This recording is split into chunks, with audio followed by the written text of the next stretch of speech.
in the beginning, in our system, ancestry plays a great role.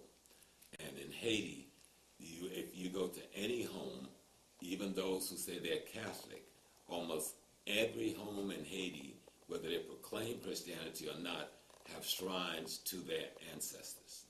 And ancestors is not a big deal. When you tell someone in modern society that you are going to take their DNA, what you're telling them is that I'm going to examine who your ancestors are. Your DNA is your traces of your ancestors. So when someone takes your DNA, they're looking to see what are the trace elements of your ancestors that still remain in your genes, and what ancestors still remain in your genes. And so the ancestors are not dead and gone.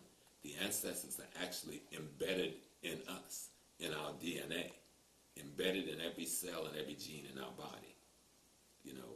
There's an African way of saying it, that we are the best collections of our ancestral genes, of the most powerful genes of our ancestors.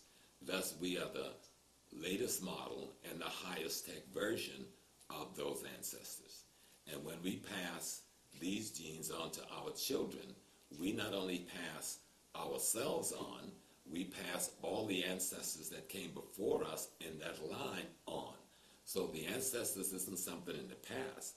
The ancestors is embedded in the DNA of your body, the genes, the molecules, the electrons and the protons that are in you are the experiences and the result of those experiences that all your ancestors have had since the divine God itself. Because God is the first ancestor. Out of God came the essence and element that made the first human.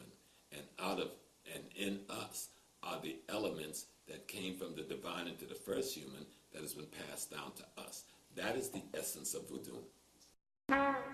It's life versus death. Ignorance versus ego.